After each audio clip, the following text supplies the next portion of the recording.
ഇന്നത്തെ ദൈവവചനാധ്യാനത്തിനായിട്ട് എഫേസ്യ ലേഖനം 5-ാം അധ്യായം 26-27 വാക്യങ്ങൾ നമുക്ക് വായിക്കാം. Book of Ephesians chapter 5, 26 and 27. അവൻ അവളെ വചനത്തോടു കൂടിയ ജലസ്നാനത്താൽ വെടിപ്പാക്കി വിശുദ്ധീകരിക്കേണ്ടതിനും കറ, ചുളുക്കം മുതലായതൊന്നുമില്ലാതെ സഭയെ ശുദ്ധവും നിഷ്കളങ്കവുമായി തനിക്ക് തന്നെ തേജസ്സോടെ മുൻനിർത്തേണ്ടതിനും തന്നെത്താൻ അവൾക്ക് വേണ്ടി ഏൽപ്പിച്ചു കൊടുത്തു. പരിശുദ്ധ പിതാവേ, അങ്ങയുടെ സന്നിധിയിൽ അടിയങ്ങൾ വീണ്ടും അടുത്ത് വരികയാണ്. അങ്ങയുടെ പൊന്നുമുഖത്തേക്ക് ഞങ്ങൾ നോക്കുന്നു. തിരുസന്നിധിയിൽ ഞങ്ങൾ വായിച്ച വചനത്തെ അവിടുത്തെ തൃപ്പാദത്തിലേക്ക് ഏൽപ്പിക്കുക. അങ്ങയുടെ പുത്രനിലൂടെ ഞങ്ങൾക്ക് തന്നിരിക്കുന്ന സ്വർഗീയ അനുഗ്രഹങ്ങൾക്കായി നന്ദിയോടെ സ്തോത്രം. ഇന്നത്തെ പകൽക്കാലവും അങ്ങ് ഞങ്ങളോട് സംസാരിക്കണമേ. പരിശുദ്ധാത്മാവാം ദൈവമേ, ശ്രേഷ്ഠമേറിയ അങ്ങയുടെ പ്രവൃത്തി ദൈവസഭയുടെ മധ്യത്തിൽ ചെയ്ത് ഞങ്ങളുടെ കർത്താവായ ക്രിസ്തുയേശുവിനെ ഞങ്ങളുടെ മധ്യത്തിൽ മഹിമപ്പെടുത്തണമെന്ന് പ്രാർത്ഥിക്കുന്നു. മുന്നോട്ടുള്ള വഴി അധികം തെളിവായി കാണുവാൻ അങ്ങയുടെ വചനത്താൽ ഞങ്ങളെ സഹായിച്ചാട്ടെ. പ്രാർത്ഥന കേട്ട കൃപയ്ക്കായി സ്തോത്രം. യേശു കർത്താവിൻ്റെ പരിശുദ്ധ നാമത്തിൽ തന്നെ ആമേൻ. എല്ലാവർക്കും പ്രാർത്ഥനയോടെ കർത്താവിൻ്റെ സന്നിധിയിൽ ആയിരിക്കാം. സഹോദരങ്ങളെ, ഇന്ന് പകൽക്കാലം ഞാൻ നിങ്ങളോട് സംസാരിക്കുമ്പോൾ ക്രിസ്തീയ ജീവിതത്തെ ലാഘവത്തോടെ കാണുന്നവരാരെങ്കിലും ഉണ്ടെങ്കിൽ നിങ്ങൾക്കുള്ളതല്ല ഈ മെസ്സേജ്. എന്നാൽ ഒരു യഥാർത്ഥ ദൈവ പൈതൽ എങ്ങനെയായിരിക്കണം, ഒരു യഥാർത്ഥ ദൈവസഭ എങ്ങനെയായിരിക്കണം, ഈ ലോക ജീവിതത്തിൽ എൻ്റെ ജീവിതത്തിൽ ഞാൻ ചെയ്യുന്നത്, ഞാൻ ഓടുന്നത്, ഞാൻ പ്രയത്നിക്കുന്നത് ഒന്നും ആ നാളിൽ ദൈവസന്നിധിയിൽ വൃഥാവിലായി പോകരുത് എന്ന് ഹൃദയത്തിൽ തേങ്ങുന്നവരാരെങ്കിലും, ആ ശ്രേഷ്ഠമേറിയ ഒരു ആഗ്രഹത്തിൽ ദൈവഭയത്തിൽ ജീവിക്കുന്ന ദൈവമക്കളുണ്ടെങ്കിൽ അവരോടാണ് ഇന്ന് ഈ പകൽക്കാലം ഈ ദൈവവചനം സംസാരിക്കുന്നത്. ഇവിടെ കേൾപ്പിച്ച വചനം നമുക്കറിയാം. കർത്താവിൻ്റെ സഭയുമായി ബന്ധപ്പെട്ട ദൈവവചന ഭാഗം അവിടെ വായിച്ചത്. കർത്താവ് തൻ്റെ സഭയ്ക്ക് വേണ്ടി മരിക്കുവാനുള്ള കാരണം എന്താണെന്നാണ് അവിടെ നമ്മൾ വായിച്ചു കേട്ടത്. കറയും ചുളുക്കവും മുതലായതൊന്നുമില്ലാതെ സഭയെ ശുദ്ധവും നിഷ്കളങ്കവുമായി തനിക്ക് തന്നെ തേജസ്സോടെ മുൻനിർത്തേണ്ടതിന് തന്നെത്താൻ അവൾക്ക് വേണ്ടി ഏൽപ്പിച്ചു കൊടുത്തു. ദൈവം സഭയെക്കുറിച്ച് ആഗ്രഹിക്കുന്നത് കറയും ചുളുക്കവും ഒന്നുമില്ലാതെ നിഷ്കളങ്കയായി തേജസ്സോടെ തൻ്റെ മുമ്പിൽ നിൽക്കണമെന്ന്. സഹോദര സഹോദരി, എന്നെയും നിങ്ങളെയും സ്വർഗം വിളിച്ചിരിക്കുന്ന വിളി അതാണ്. എൻ്റെയും നിൻ്റെയും ജീവിതത്തിലേക്ക് നോക്കുമ്പോൾ നമ്മുടെ ജീവിതത്തിൽ കറയുണ്ടാവരുത്, കളങ്കമുണ്ടാവരുത്. നാം നിഷ്കളങ്കരായിരിക്കണം. ഹല്ലേലൂയ. അവിടെ എഴുതിയിരിക്കുന്ന വാക്യങ്ങൾ ചുളുക്കമുണ്ടാവരുത്. ഈ ലോകം നമ്മളെ ചുളുക്കിക്കളയരുത്. ചുളുക്കുക എന്ന് പറഞ്ഞാൽ ഒന്ന് ഓർത്തു. ഒരു പേപ്പർ ചുളുങ്ങുക എന്ന് പറഞ്ഞാൽ അതിൻ്റെ അർത്ഥം എന്താ? ഒരു വസ്ത്രം ചുളുങ്ങുക എന്ന് പറഞ്ഞാൽ എന്താ? അതിനകത്തൊരു പ്രഷർ വന്നു എന്നുള്ളത് അതിൻ്റെ അർത്ഥം. ആരോ അതിനെ ചുളുക്കിയെന്ന്, അല്ലെങ്കിൽ എന്തോ അതിനെ ചുളുക്കിയെന്നാണ് അതിൻ്റെ അർത്ഥം, അല്ലേ? ഇവിടെ പറയുന്നു, നിങ്ങൾക്ക് ചുളുക്കമുണ്ടാകരുത്, ദൈവസഭ ചുളുങ്ങിപ്പോകരുത്. ദൈവസഭയെ ചുളുക്കുവാൻ തക്കവണ്ണം ലോകം എവിടെയുണ്ട്? പിശാച് ഇവിടെയുണ്ട്. ലോകത്തിൽ അനവിധമായിട്ടുള്ള വിഷയങ്ങൾ അവൻ ഉണ്ടാക്കി വെച്ചിട്ടുണ്ട്. എന്താണെന്നറിയാമോ? നിന്റെയും എൻ്റെയും ജീവിതത്തിൻ്റെ തേജസ്സിന് മങ്ങൽ വരുവാൻ, എൻ്റെയും നിങ്ങളുടെയും ജീവിതം ചുളുക്കപ്പെടുവാൻ തക്കവണ്ണം ഇവിടെ എഴുതിയിരിക്കുന്നു. കർത്താവ് തൻ്റെ സഭയ്ക്ക് വേണ്ടി മരിച്ചത്, കർത്താവ് എനിക്കും നിങ്ങൾക്കും വേണ്ടി മരിച്ചത്.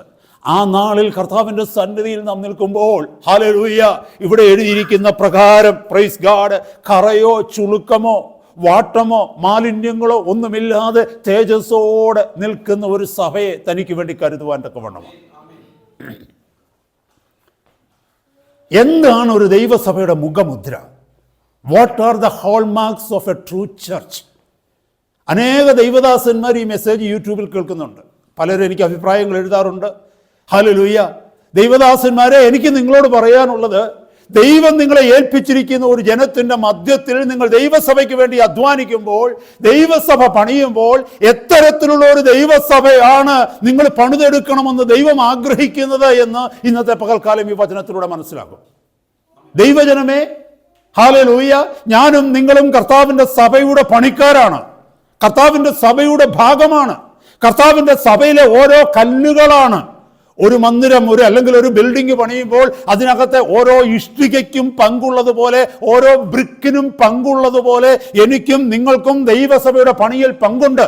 അങ്ങനെയെങ്കിൽ ഞാനും നിങ്ങളും പണിതെടുക്കുന്ന ദൈവത്തിൻ്റെ സഭ എങ്ങനെയുള്ളതായിരിക്കണം? ഞാനും നിങ്ങളും കൂടി നടക്കുന്ന ദൈവത്തിൻ്റെ സഭ എങ്ങനെയുള്ളതായിരിക്കണം? എങ്ങനെയുള്ള ഒരു ദൈവസഭയാണ് സ്വർഗം, ഹല്ലേലൂയ, തൻ്റെ പുത്രന്റെ മണവാട്ടിയായിട്ട് പിതാവാം ദൈവം തൻ്റെ പുത്രന്റെ മണവാട്ടിയായി ഒരുക്കുന്നതും കാണുവാൻ ആഗ്രഹിക്കുന്നതും. ഇന്ന് പകൽക്കാലം വളരെ ശ്രദ്ധയോടെ ഈ ദൈവവചന ഭാഗം കേൾക്കണം.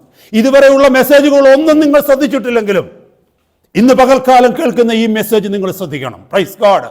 കർത്താവിൻ്റെ പരിശുദ്ധാത്മാവ് എന്നോടും നിങ്ങളോടും സംസാരിക്കട്ടെ.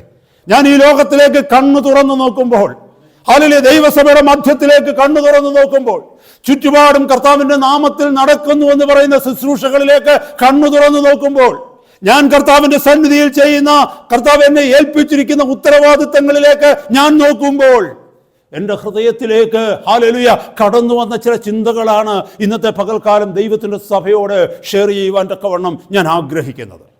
നിങ്ങൾക്കറിയാമോ, 1-ാം നൂറ്റാണ്ടിന്റെ പ്രത്യേകത എന്തെന്ന് പറഞ്ഞാൽ, 1-ാം നൂറ്റാണ്ടിലെ കർത്താവിനെ കണ്ട ആദ്യത്തെ തലമുറ, think about the first generation which had seen Christ and which walked with Christ and which had experienced the fellowship of Christ. Yesu കർത്താവിനെ കണ്ടവർ, യേശു കർത്താവിനോട് ചേർന്ന് നടന്നവർ, യേശു കർത്താവിന്റെ കൂട്ടായ്മ അനുഭവിച്ചവർ, യേശു കർത്താവ് തങ്ങൾക്ക് വേണ്ടി മരിക്കുന്നതിന് സാക്ഷികളായവർ, ആ ഒരു 1-ാമത്തെ തലമുറയെ നിങ്ങളൊന്ന് ഓർത്തു നോക്കി.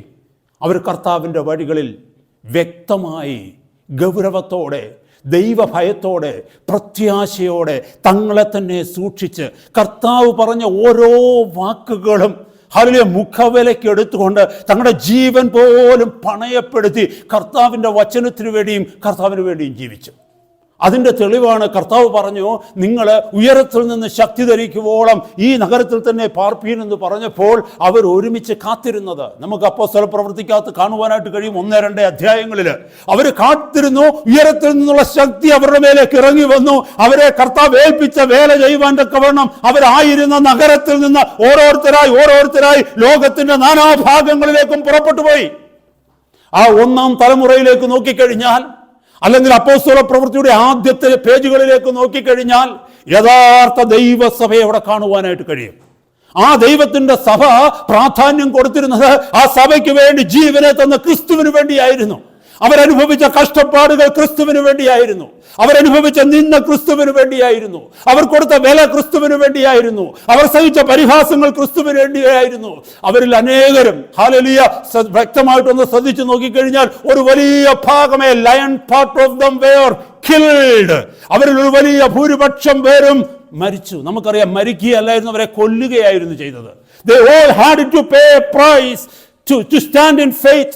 വിശ്വാസത്തിൽ നിൽക്കുവാൻ തക്കവണ്ണം അവർക്കൊക്കെയും വില കൊടുക്കേണ്ടി വന്നു. 2-ാം തലമുറയിലേക്ക് വന്നപ്പോൾ ക്രിസ്ത്യാനിറ്റി എന്നുള്ളത് ചർച്ച്യാനിറ്റിയായി മാറി. Have you heard of this word churchianity? തിയോളജിയൊക്കെ പഠിക്കുന്നവർക്ക് ഫെമിലിയർ ആയിരിക്കുന്ന ഒരു വേർഡാണ് ചർച്ച്യാനിറ്റി. പക്ഷെ അങ്ങനെ ഒരു വേർഡ് ഇംഗ്ലീഷ് ഡിക്ഷണറിക്കകത്തില്ല. It is a colloquial word. കാരണം മനുഷ്യൻ പരിഹാസ രൂപേണ പറയുന്ന ഒരു വാക്കാണ് ചർച്ച്യാനിറ്റി. Churchianity means you are worshipping church more than you worship Christ. You understood it is? You are worshipping church more than you worship Christ. അങ്ങനെ കൂടുന്ന ഒരു ജനത്തിന് പറയുന്നതാണ് ചർച്ച്യാനിറ്റി. ഇൻസ്റ്റിറ്റ്യൂഷൻ സെന്റേർഡ് അല്ലെങ്കിൽ ചർച്ച് സെന്റേർഡ് ഫെയ്ത്ത്, ആ കൂട്ടത്തിന് പറയുന്നതാണ് ചർച്ച്യാനിറ്റി. ചർച്ച്യാനിറ്റി എന്ന് പറയുന്നാൽ churchianity draws people to church, but Christianity draws people to Christ. You know the difference. 2-ാമത്തെ നൂറ്റാണ്ടിലേക്ക് വന്ന് 2-ാമത്തെ നൂറ്റാണ്ട് കഴിഞ്ഞപ്പോൾ ക്രിസ്തുവിനല്ല മനുഷ്യൻ പ്രാധാന്യം കൊടുക്കാൻ തുടങ്ങിയത്, ചർച്ചിനാണ് പ്രാധാന്യം കൊടുക്കാൻ തുടങ്ങിയത്. 2-ാം നൂറ്റാണ്ട് മുതൽ ഇങ്ങോട്ടൊന്ന് നോക്കിക്കഴിഞ്ഞാൽ ഇന്ന് വരെയും നിങ്ങൾ നോക്കിക്കേ, ചുറ്റുപാടുകളിലേക്കൊന്ന് നോക്കിക്കേ, ഭൂരിപക്ഷം പേരും പ്രാധാന്യം കൊടുക്കുന്നത് എന്തിനെന്നറിയാമോ? Church, not Christ. You know that? We talk about church. We talk about church program. We talk about church membership. ചർച്ചിനെ കുറിച്ച്, ചർച്ചിന്റെ പ്രോഗ്രാമുകളെ കുറിച്ച്, ചർച്ചിന്റെ മെമ്പർഷിപ്പിനെ കുറിച്ച്, ചർച്ചിന്റെ പദ്ധതികളെ കുറിച്ച്, ചർച്ചിന് വേണ്ടുന്ന സ്ഥലത്തെ കുറിച്ച്, ചർച്ചിന്റെ ലീഡർഷിപ്പിനെ കുറിച്ച്. This all talking about church. ഒരു ചർച്ചിലേക്ക് കടന്നു ചെന്നേ അവിടെ നമ്മൾ ക്രൈസ്റ്റിനെ കുറിച്ച് കേൾക്കുന്നത് വളരെ കുറച്ച് മാത്രമാണ്. നമ്മൾ കേൾക്കുന്നതൊക്കെയും ഈ ലോകത്ത് ചെയ്തുകൊണ്ടിരിക്കുന്ന ചർച്ചിന്റെ പ്രവർത്തികളെ കുറിച്ച്. നമ്മൾ മറന്നു പോകരുത് സഹോദരങ്ങളെ, ഇതാ ചർച്ച്യാനിറ്റി എന്ന് പറയുന്നത്. ഹല്ലേലൂയ. ഒരു ചർച്ച്യാനിറ്റിയിലേക്കല്ല കർത്താവ് നമ്മളെ വിളിച്ചിരിക്കുന്നത്. നമ്മുടെ കർത്താവ് നമ്മളെ വിളിച്ചിരിക്കുന്നത് ക്രിസ്ത്യാനിറ്റിയിലേക്കാണ്. ഹല്ലേലൂയ. നമ്മുടെ ഹൃദയത്തിൽ ഇടം പിടിച്ചിരിക്കുന്നത് ക്രിസ്തുവിനേക്കാൾ കൂടുതൽ ചർച്ചാണെങ്കിൽ, ഹല്ലേലൂയ, കർത്താവിന് വേണ്ടി മരിക്കുവാൻ തയ്യാറാകുന്നതിനേക്കാൾ കൂടുതൽ നിന്റെ സഭയ്ക്ക് വേണ്ടി മരിക്കുവാനാണ് നീ തയ്യാറാകുന്നതെങ്കിൽ, സഹോദര സഹോദരി, you are a member of churchianity, but you are not a member of Christianity. പരീശന്മാരുടെ പ്രശ്നം എന്തായിരുന്നു അറിയാമോ? What was the problem with Pharisees? പരീശന്മാരുടെ പ്രത്യേകത എന്താണെന്ന് പറഞ്ഞാൽ, അല്ലെങ്കിൽ പരീശന്മാരുടെ കുഴപ്പം എന്താണെന്ന് ചോദിച്ചാൽ, അവർക്ക് യഹോവയെ നന്നായിട്ടറിയാം, യഹോവയുടെ ന്യായപ്രമാണങ്ങളെ നന്നായിട്ടറിയാം. ന്യായപ്രമാണങ്ങൾ അവരുടെ കയ്യിലേക്ക് കിട്ടിക്കഴിഞ്ഞപ്പോൾ അവർ യഹോവയ്ക്ക് കൊടുക്കുന്ന പ്രാധാന്യത്തെക്കാൾ അധികം ന്യായപ്രമാണത്തിന് പ്രാധാന്യം കൊടുക്കാൻ തുടങ്ങി. ശ്രദ്ധിക്കണമേ സഹോദര സഹോദരി, ദൈവത്തിന്റെ ഇഷ്ടം അന്വേഷിക്കുന്നതിന് പകരം അവർ ന്യായപ്രമാണത്തിലെ വള്ളിപുള്ളി വിടാതെ ന്യായപ്രമാണത്തിന് പ്രാധാന്യം കൊടുക്കുവാനായിട്ട് തുടങ്ങി. In other words, they started worshiping the law more than they worship the Lord. മറന്നു പോകരുത്. ഹല്ലേലൂയ. അവരെ ചിന്തിക്കുന്നത്, അവരവരുടെ സ്പിരിച്വാലിറ്റിയെ അളക്കുന്നത്, അവർ മെഷർ ചെയ്യുന്നത് എങ്ങനെയാണെന്ന് അറിയാമോ? How were they measuring their spirituality? they were measuring their spirituality in terms of how much they could obey the law of God rather than whether they please God or not. ദൈവത്തെ പ്രസാദിപ്പിക്കുന്നുണ്ടോ ഇല്ലയോ എന്നുള്ള വിഷയത്തിനേക്കാൾ അപ്പുറം ദൈവം തന്നിരിക്കുന്ന ന്യായപ്രമാണത്തിൽ എത്ര കാര്യങ്ങൾ ഞങ്ങൾക്ക് അനുസരിക്കുവാൻ കഴിയുന്നുണ്ട്, അതായിരുന്നു അവരുടെ ആത്മീയതയുടെ മാനദണ്ഡം. എന്നെ കേൾക്കുന്ന സഹോദര സഹോദരി, ഇന്ന് പകൽക്കാലം ഈ വചനം കേൾക്കുമ്പോൾ നമ്മളൊന്ന് ചിന്തിക്കണമേ, ദൈവത്തോടുള്ള സ്നേഹത്തെക്കാൾ അധികം, ക്രിസ്തുവിനോടുള്ള സ്നേഹത്തെക്കാൾ അധികം, ഹല്ലേലൂയ, മനുഷ്യൻ സഭയ്ക്ക് വേണ്ടി ഉണ്ടാക്കി വെച്ചിരിക്കുന്ന കൽപ്പന അല്ലെങ്കിൽ ചട്ടക്കൂടിനാണ് നീ പ്രാധാന്യം കൊടുക്കുന്നതെങ്കിൽ, ഹല്ലേലൂയ, ഹൃദയം എങ്ങനെയും ആയിക്കൊള്ളട്ടെ, എൻ്റെ ഉള്ളിലിരിപ്പ് എന്തുമായിക്കൊള്ളട്ടെ, പുറത്ത് ഞാൻ എല്ലാ കാര്യങ്ങളും കടുകൃത്യതയോടെ ചിട്ടയായിട്ട് ഡിസിപ്ലിൻഡ് ആയിട്ട് വള്ളിപുള്ളി വിടാതെ നിയമാവലികളെല്ലാം അനുസരിക്കുന്ന വ്യക്തിയാണെങ്കിൽ, hallelujah, you are nothing more than a Pharisee. Hallelujah. മറന്നു പോകരുത്, വലിയ അപകടങ്ങൾ നമ്മുടെ ജീവിതത്തിൽ ഉണ്ടായേക്കാം. Hallelujah. Half truth is dangerous than a full false, a fake. അർത്ഥസത്യം അസത്യത്തെക്കാൾ അപകടകാരിയാണ്.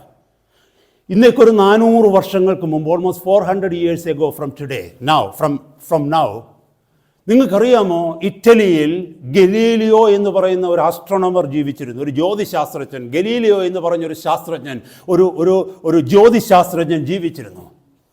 അദ്ദേഹം ഒരു കണ്ടുപിടുത്തം നടത്തി. he was very good in physics and astronomy and all those stuff. അദ്ദേഹം ഒരു കണ്ടുപിടുത്തം നടത്തി. എന്താണെന്ന് അറിയാമോ? അദ്ദേഹം കണ്ടുപിടിച്ചത് എന്താണെന്ന് ചോദിച്ചാൽ, സൺ ഈസ് ദ സെന്റർ, സൂര്യനാണ് കേന്ദ്രം, ഭൂമിയും മറ്റെല്ലാ ഗോളങ്ങളും നക്ഷത്രങ്ങളും എല്ലാം സൂര്യനെ വലയം ചെയ്തുകൊണ്ടിരിക്കുന്നു എന്നാണ് അദ്ദേഹം കണ്ടുപിടിച്ചത്. പക്ഷെ അന്ന് വരെ, ഈ 1600, ഈ 16-ാം നൂറ്റാണ്ട് വരെ എല്ലാവരും കരുതിയിരുന്നത് എന്താണെന്നറിയാമോ? സൂര്യനും നക്ഷത്രങ്ങളും ചന്ദ്രനും മറ്റെല്ലാ ഗ്രഹങ്ങളും ഭൂമിയെ ചുറ്റിക്കൊണ്ടിരുന്നു എന്നുള്ളതാണ്. ശ്രദ്ധിക്കണമേ.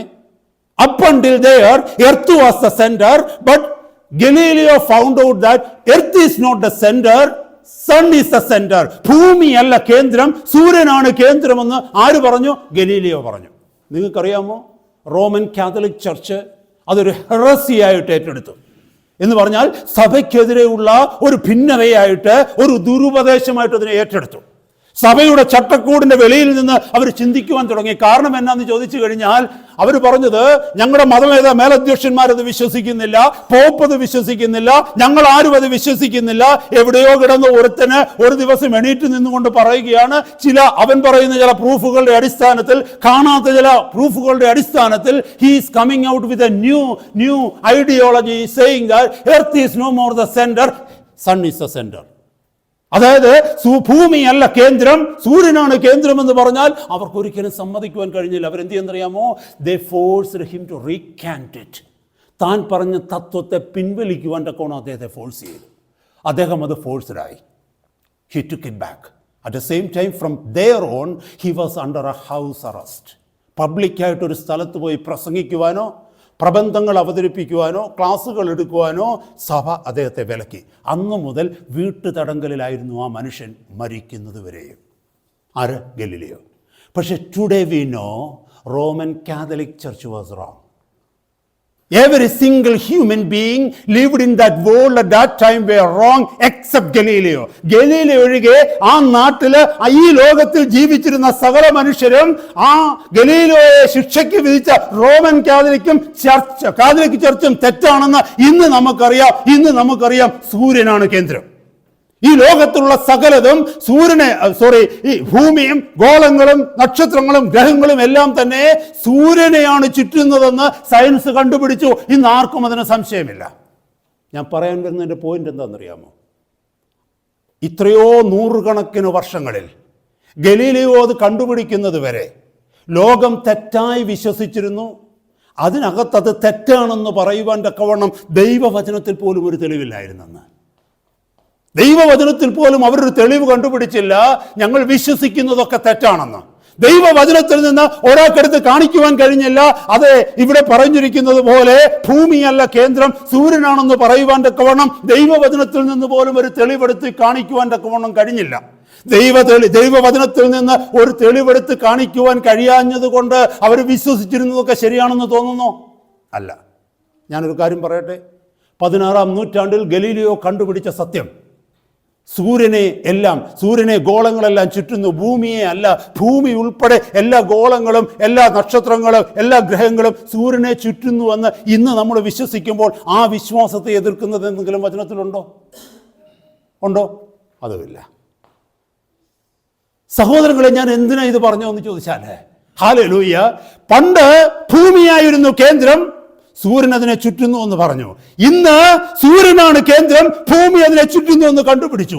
ഇത് തന്നെയാണ് ചർച്ച്യാനിറ്റിയിലും ക്രിസ്ത്യാനിറ്റിയിലും സംഭവിച്ചത്. ക്രിസ്തുവിന് വേണ്ടി സഭ സ്ഥാപിതമായി.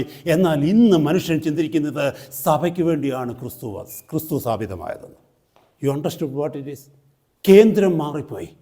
ഹല്ലേലൂയ. 1-ാം നൂറ്റാണ്ടിൽ ക്രിസ്തുവായിരുന്നു കേന്ദ്രം. എന്നാൽ മൂന്നാമത്തെ നൂറ്റാണ്ട് മുതൽ ഹാഫ് സെക്കൻഡ് സെഞ്ചുറി മുതൽ ഇങ്ങോട്ട് ഇന്ന് വരെയും അനേകരുടെ ജീവിതത്തിൽ ക്രിസ്തുവല്ല കേന്ദ്രം, ചർച്ചാണ് കേന്ദ്രം. ഹല്ലേലൂയ. എന്നെ കേൾക്കുന്ന സഹോദരങ്ങളെ, സഹോദരിമാരെ, അതോ ഇത് ലാഘവത്തോടെ എടുക്കാൻ പറ്റുമോ? സൂര്യൻ കേന്ദ്രമാണെന്ന് പറഞ്ഞിടത്ത് ഭൂമി കേന്ദ്രമാണെന്ന് പഠിക്കുന്നതും തെറ്റാണോ? അതോ അത് ഒരു സാധാരണ സംഭവമാണോ? വലിയ തെറ്റെന്ന് പറഞ്ഞാൽ 100% റോങ്, 100% തെറ്റാ.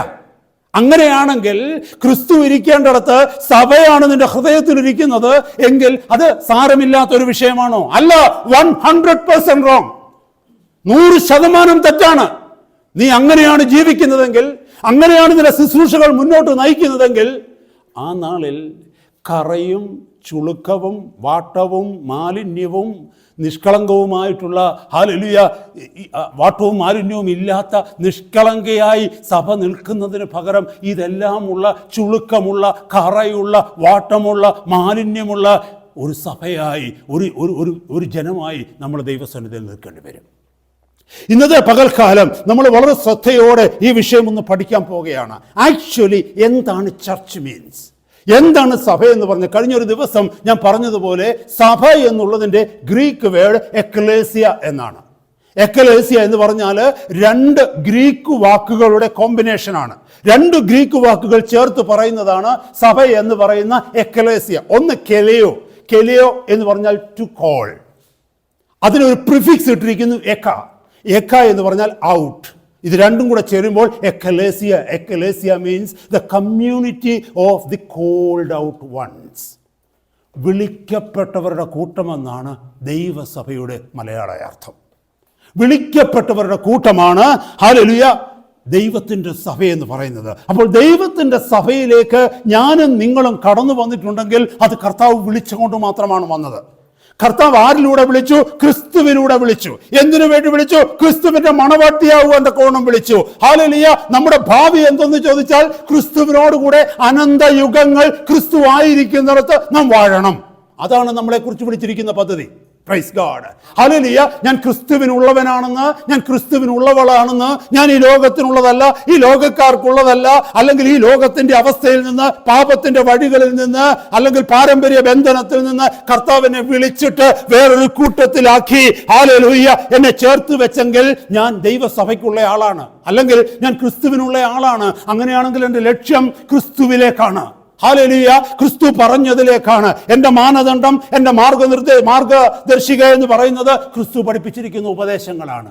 എന്നാൽ സഭയ്ക്കകത്തേക്ക് കടന്നു വന്നിട്ട് ക്രിസ്തു അല്ല നമ്മുടെ മാനദണ്ഡമെങ്കിൽ, ക്രിസ്തുവിൻ്റെ ഉപദേശമല്ല നമ്മളെ മുന്നിലേക്ക് നടത്തുന്നതെങ്കിൽ, ക്രിസ്തു അല്ല നമ്മുടെ ജീവിതത്തിൻ്റെ ലക്ഷ്യമെങ്കിൽ, എന്നെ കേൾക്കുന്ന സഹോദര സഹോദരി, you are not a part of this community. Hallelujah. ഈ കൂട്ടത്തിൻ്റെ ഭാഗമായിട്ട് നീ വിളിക്കപ്പെട്ടിട്ടില്ല. ഈ കൂട്ടത്തിൻ്റെ ഭാഗമായി നീ വിളിക്കപ്പെട്ടു എന്നുള്ളതിൻ്റെ തെളിവെന്തെന്നറിയാമോ? നിന്റെ ഉള്ളിൽ ഈ എരിവുണ്ട്. അതിൽ നീ സ്പെഷ്യലാണെന്ന്, നീ വിളിക്കപ്പെട്ടവനാണെന്ന്, നീ വിളിക്കപ്പെട്ടവളാണെന്ന്, നീ വേർതിരിക്കപ്പെട്ടവനാണെന്ന്, നീ വേർതിരിക്കപ്പെട്ടവളാണെന്ന് നിന്റെ ഉള്ളിൽ എപ്പോഴും ഒരു ബോധ്യമുണ്ടാകും. അതിൻ്റെ അർത്ഥം നീയും ഞാനും പെർഫെക്റ്റ് ആണെന്നല്ല. എവിടെങ്കിലും ഒരു വീഴ്ച വരുമ്പോൾ അകത്തു നിന്നൊരു നിലവിളി ഉണ്ടാകും. അല്ലെങ്കിൽ നമ്മുടെ ലക്ഷ്യം മാറിപ്പോകുമ്പോൾ വഴി മാറിപ്പോയി എന്നൊരു തോന്നൽ എൻ്റെ ജീവിതത്തിൽ ഉണ്ടാകും. ഒരു മടങ്ങി വരവിന് ഹല്ലേലൂയ ഒരാഗ്രഹം എൻ്റെ ജീവിതത്തിൽ ഉണ്ടാകും. ഹല്ലേലൂയ സ്തോത്രം. ഈ ഒരു ചിന്തയാണ്, ഈ ഒരു ഉൾവിളിയാണ് ഞാൻ യഥാർത്ഥമായി വീണ്ടെടുക്കപ്പെട്ട വ്യക്തിയാണോ, വിളിച്ചു ചേർക്കപ്പെട്ട വ്യക്തിയാണോ എന്നുള്ളതിൻ്റെ തെളിവ്. ഹല്ലേലൂയ സ്തോത്രം. നമ്മൾ മനസ്സിലാക്കേണ്ടത് ഇവിടെയാണ്. ഹല്ലേലൂയ. ഞാൻ ആദ്യം പറഞ്ഞതുപോലെ ചർച്ച് സെന്റേർഡ് ഫെയ്ത്ത് അല്ല നമുക്ക് വേണ്ടത്, ക്രൈസ്റ്റ് സെന്റേർഡ് ഫെയ്ത്ത്. എൻ്റെ വിശ്വാസത്തിൻ്റെ ആധാരം സഭയായിരിക്കരുത്, എന്നാൽ എൻ്റെ വിശ്വാസത്തിൻ്റെ ആധാരം കർത്താവായിരിക്കണം, ക്രിസ്തു ആയിരിക്കണം. സഭയായാലുള്ള കുഴപ്പം എന്താണെന്നറിയാമോ? സഭയ്ക്ക് വേണ്ടി എഴുതി വെച്ചിരിക്കുന്ന അനേക മാനദണ്ഡങ്ങളുണ്ട്. ഞാൻ അതിനെ പിൻപറ്റും. എൻ്റെ വിശ്വാസത്തെ അത് സ്വാധീനിക്കും. ഹല്ലേലൂയ. അപ്പോൾ എന്ത് സംഭവിക്കുമെന്നറിയാമോ? ഞാനായിരിക്കുന്ന സഭയായിരിക്കും എൻ്റെ മാനദണ്ഡങ്ങളെല്ലാം. ഇതേ രീതിയിൽ പോകാത്ത വേറൊരു സഭ കാണുമ്പോൾ ഞാൻ അവരെ ജഡ്ജ് ചെയ്യും.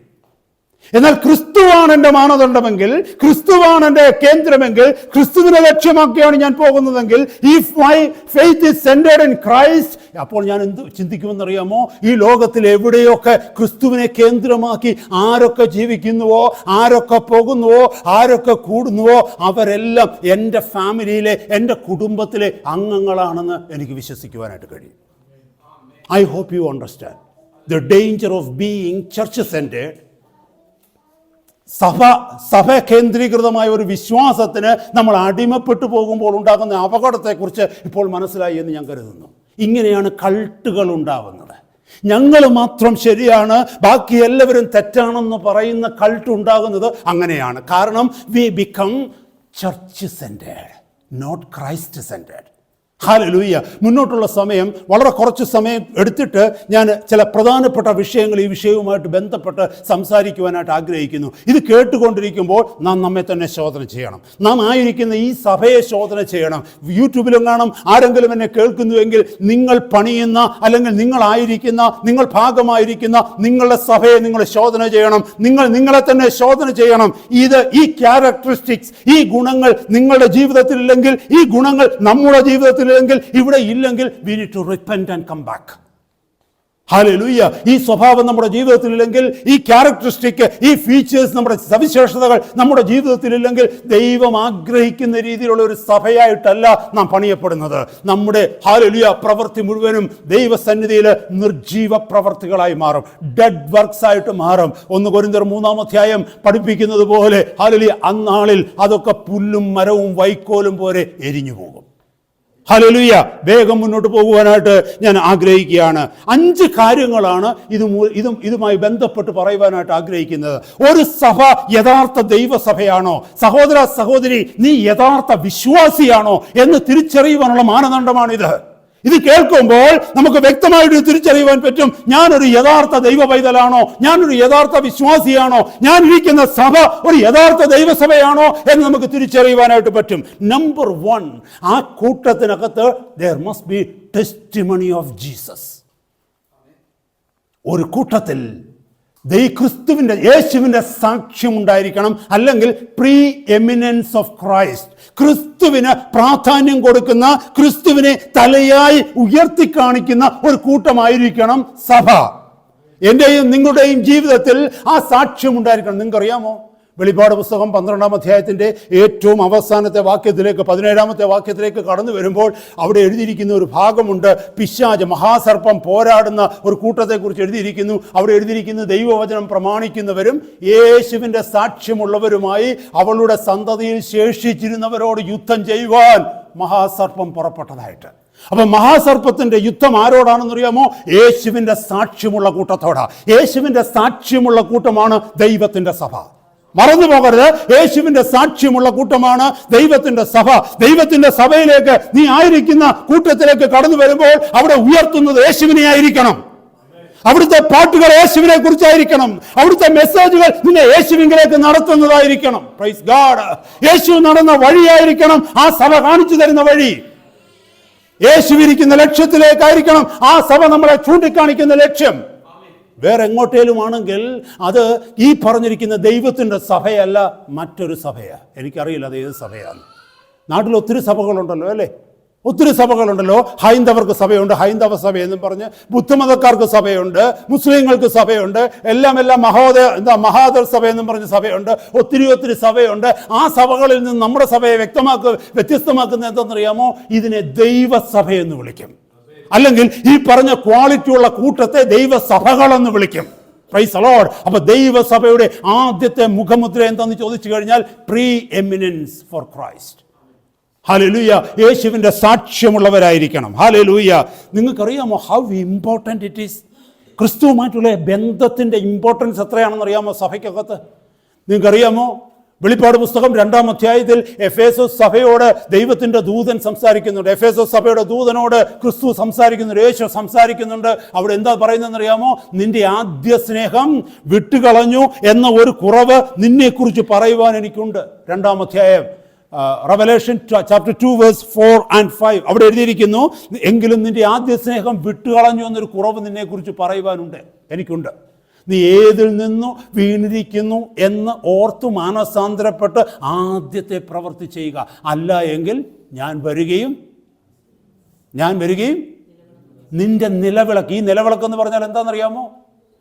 അതിന് മുമ്പുള്ള അധ്യായത്തിൻ്റെ ഏറ്റവും ഒടുവിലത്തെ വാക്യമാണെന്ന് തോന്നുന്നു. ഒന്ന് വായിച്ചു നോക്കിയേ. അവിടെ എഴുതിയിട്ടുണ്ട് നിലവിളക്കെന്ന് പറഞ്ഞാൽ സഭയെന്ന അതിൻ്റെ അർത്ഥം, അല്ലേ?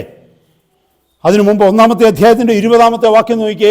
എൻ്റെ വലം കൈയിൽ കണ്ട 7 നക്ഷത്രത്തിൻ്റെ മർമ്മവും 7 പൊൻനിലവിളക്കിൻ്റെ വിവരവും എഴുതുക. 7 നക്ഷത്രം 7 സഭകളുടെ ദൂതന്മാരാകുന്നു, 7 നിലവിളക്ക് 7 സഭകളാകുന്നു. അപ്പോൾ നിലവിളക്കെന്ന് പറഞ്ഞാൽ സഭയെന്ന. ഇവിടെ പറയുക, ഞാൻ വരികയും നിന്റെ നിലവിളക്ക് അവിടെ നിന്ന് എഴുതിയിരിക്കുന്നു, ആ സ്ഥാനത്ത് നിന്ന് നിന്റെ നിലവിളക്ക് അതിൻ്റെ നിലയിൽ നിന്ന് നീക്കുകയും ചെയ്യുമെന്ന് പറഞ്ഞാൽ നിന്റെ സഭയല്ലാതാക്കുമെന്ന്. അപ്പോൾ സഭയാക്കുന്ന എന്താണെന്നറിയാമോ? ക്രിസ്തുവിനോടുള്ള ആദ്യ സ്നേഹം. Is that not important? അതിന് പ്രാധാന്യമില്ലേ? ഹല്ലേലൂയ. യേശുവിനെ കുറിച്ച് കേട്ടില്ലെങ്കിലും കുഴപ്പമില്ല, യേശുവിനെ കുറിച്ച് പ്രസംഗിച്ചില്ലെങ്കിലും കുഴപ്പമില്ല, യേശുവിൻ്റെ ക്രൂശ് എന്തിനാണെന്ന് പഠിപ്പിച്ചില്ലെങ്കിലും കുഴപ്പമില്ല, യേശുവിൻ്റെ വഴിയെ നടന്നില്ലെങ്കിലും കുഴപ്പമില്ല, ഞങ്ങൾ സഭയായി തന്നെ നിലനിൽക്കുമെന്ന് പറഞ്ഞാൽ ഒരൊറ്റ വിഷയമേ ഉള്ളൂ. അന്നാളിൽ നീ നിന്റെ നിലവിളക്കിനെ അന്വേഷിക്കും, പക്ഷേ ആ നിലവിളക്ക് അതിൻ്റെ നിലയിൽ ഉണ്ടാവത്തില്ല. കാരണം എന്താണെന്നറിയാമോ? ആദ്യ സ്നേഹം വിട്ടുകളഞ്ഞു, മാനസാന്തരമില്ലാത്തൊരു ജീവിതം ജീവിച്ചു. കർത്താവ് പറയുന്നു, നീ ഏതിൽ നിന്ന് വീണിരിക്കുന്നുവെന്നറിഞ്ഞ് ഓർത്ത് മാനസാന്തരപ്പെട്ട് ആദ്യത്തെ പ്രവൃത്തി ചെയ്യുക. നീ സുവിശേഷം കേട്ട്, ക്രിസ്തുവിനെ കേട്ട്, ക്രിസ്തുവിനെ അറിഞ്ഞ്, ക്രിസ്തു നിനക്ക് വേണ്ടി ചെയ്തതൊക്കെ ഓർത്ത്, ഹല്ലേലൂയ, അവിടുത്തെ പാദപീഠത്തിൽ വേണ്ടി നിലവിളിച്ച്, എൻ്റെ പാപങ്ങൾക്ക് പരിഹാരമായി അവിടുന്ന് എനിക്ക് വേണ്ടി മരിച്ചു കർത്താവേ, എൻ്റെ പാപത്തിൻ്റെ വീഴ്ചുമടുകൾ അവിടുന്ന് എടുത്തു മാറ്റി എന്നെ വിശുദ്ധീകരിച്ചു, എന്നെ നീതീകരിച്ച് ദൈവ പൈതലാക്കി തീർത്തു എന്ന് പറഞ്ഞ് നീ സഭയിലേക്ക് കടന്നു വന്ന ആദ്യത്തെ നാളുണ്ടല്ലോ, ആ അനുഭവത്തിലേക്ക് നീ മടങ്ങിപ്പോകണമെന്ന്. ഇന്ന് ലോകത്തിൻ്റെ അനുഗ്രഹങ്ങൾ കണ്ടപ്പോൾ, പേരും പെരുമയും കിട്ടിയപ്പോൾ, ഹല്ലേലൂയ, ആരോഗ്യമുണ്ടാക്കി കിട്ടിയപ്പോൾ, അല്ലെങ്കിൽ സമൃദ്ധി ഉണ്ടായി വന്നപ്പോൾ, സ്ഥാനമാനങ്ങൾ ലഭിച്ചപ്പോൾ, യേശു ക്രിസ്തുവിനെ കുറിച്ചുള്ള വഴിയൊക്കെ വിട്ടുകളഞ്ഞു. കർത്താവ് പറഞ്ഞു നീ മടങ്ങി വരാൻ. ഒന്നതാ പ്രീ എമിനൻസ് ഇൻ ക്രൈസ്റ്റ്. 2 കൊലോസ് ലേഖനം 1-ാം അധ്യായത്തിൻ്റെ 17 മുതൽ 20 വരെയുള്ള വാക്യങ്ങൾ നോക്കുക. ഞാൻ ഒത്തിരി വാക്യങ്ങളൊന്നും എടുക്കുന്നില്ല, കാരണം ഈ പോയിന്റ്സ് എല്ലാം പറഞ്ഞു നിർത്തേണ്ടത് കൊണ്ട്. ഹല്ലേലൂയ. അവിടെ എഴുതിയിരിക്കുന്ന വാക്യം ഒന്ന് വായിച്ചു നോക്കിയേ. കൊലോസ് ലേഖനം 1-ാം അധ്യായത്തിലേക്ക് വന്നേ. കൊലോസ് ലേഖനം 1-ാം അധ്യായം 17 മുതൽ 20 വരെയുള്ള വാക്യങ്ങൾ ഞാൻ ജസ്റ്റ് വായിച്ചു വിടുന്നത് മാത്രമേ ഉള്ളൂ. ഇങ്ങനത്തെ വാക്യങ്ങൾ ഇതിനകത്തുണ്ടെന്ന് സഹോദരങ്ങളെ നിങ്ങളെ ഒന്നുകൂടെ ഓർമ്മിപ്പിക്കുവാൻ തക്കവണ്ണം. അവൻ സർവ്വത്തിനും മുമ്പേ ഉള്ളവൻ. This is talking about Christ. ക്രിസ്തു സകലത്തിനും മുമ്പേ ഉള്ളവൻ, അവൻ സകലത്തിനും ആധാരമായിരിക്കുന്നു. അവിടുന്ന് അവൻ സഭ എന്ന ശരീരത്തിൻ്റെ തലയുമാകുന്നു. സകലത്തിലും താൻ മുമ്പനാകേണ്ടതിന് അവൻ ആരംഭവും മരിച്ചവരുടെ ഇടയിൽ നിന്ന് ആദ്യനായി എഴുന്നേറ്റവനുമാകുന്നു. അവനിൽ സർവ്വസമ്പൂർണതയും വസിക്കുവാനും അവൻ ക്രൂശിൽ ചൊരിഞ്ഞ രക്തം കൊണ്ട് അവൻ മുഖാന്തരം സമാധാനമുണ്ടാക്കി ഭൂമിയിലുള്ളതോ സ്വർഗത്തിലുള്ളതോ സകലത്തെയും അവനെ കൊണ്ട് തന്നോട് നിരപ്പിക്കുവാനും പിതാവിന് പ്രസാദം തോന്നി. Look into this verse, my brother, my sister. You see the preeminence of Christ in everything. എല്ലാം ക്രിസ്തുവിന് വേണ്ടി ഉണ്ടാക്കിയതാ. സഭയുടെ തലയാക്കി ക്രിസ്തുവിനെ വെച്ചിരിക്കുന്നു. കാരണം എന്താണെന്നറിയാമോ? അവൻ മുഖാന്തരം ആ സകലവും ഉണ്ടായത്. ഹല്ലേലൂയ. അവന് വേണ്ടിയാണ് സകലതും ഉണ്ടായത്. സകലത്തിനും മുമ്പേ ഉള്ളവനും അവനായിരുന്നു. അവൻ സകലത്തിനും ആധാരമായിരിക്കുന്നു എന്ന് വചനം പറയുന്നു. Hallelujah. He is the head of the body of the church, who is the beginning, the firstborn of the dead, that in all things he might have preeminence. Christ, it has to be Christ-centered. Church has to be Christ-centered. ലോകത്തിൽ മറ്റൊന്നിലും സഭ centred ആകാൻ പാടില്ല. സഭ പാരമ്പര്യത്തിൽ centred ആകാൻ പാടില്ല. സഭ മറ്റു പ്രമാണങ്ങളിൽ സെന്റേഡ് ആകുവാൻ പാടില്ല. മനുഷ്യൻ ഉണ്ടാക്കി വെച്ചിരിക്കുന്ന നിയമങ്ങളിൽ സഭ സെന്റേഡ് ആകുവാൻ പാടില്ല. സഭ സെന്റേഡ് ആകേണ്ടത്, സഭ കേന്ദ്രീകൃതമാകേണ്ടത് ആ സഭയുടെ തലയായ ക്രിസ്തുവിലായിരിക്കണം. Praise God. ഹല്ലേലൂയ. ഒരു വാക്യം കൂടെ അതുമായി ബന്ധപ്പെട്ട് പറഞ്ഞ് ഞാൻ ആ ഭാഗം വിട്ട് മുന്നോട്ട് പോകാനായിട്ട് ആഗ്രഹിക്കുന്നു. 1 കൊരിന്ത്യർ 3-ാം അധ്യായം 11-ാമത്തെ വാക്യം. യേശു ക്രിസ്തു എന്ന ഇട്ടിരിക്കുന്ന അടിസ്ഥാനമല്ലാതെ മറ്റൊന്നിടുവാൻ ആർക്കും കഴിയുകയില്ല. സഭയുടെ അടിസ്ഥാനം യേശു ക്രിസ്തുവാണ്. സഭയുടെ അടിസ്ഥാനം മനുഷ്യനല്ല കേട്ടോ. പലരും പറയാറുള്ളത് പോലെ ഞാൻ തുടങ്ങിയ സഭയാണ്. പലർക്കും പറയാറില്ലേ, അങ്ങനത്തെ ഒരു ഫ്രേസ് കേട്ടിട്ടുണ്ടോ? ഇത് ഞാൻ തുടങ്ങിയ സഭയാണ്. എന്നെ കേൾക്കുന്ന സഹോദര സഹോദരി, ഭൂമിയിൽ ഒരുത്തനും സഭ തുടങ്ങിയിട്ടില്ല. അവൻ സഭ തുടങ്ങിയിട്ടുണ്ടാകാം പല ക്ലബ്ബുകളോ കോൺഗ്രിഗേഷൻസോ അങ്ങനെ പോലെ. പക്ഷേ ദൈവത്തിൻ്റെ സഭ തുടങ്ങിയത് ക്രിസ്തുവാണ്.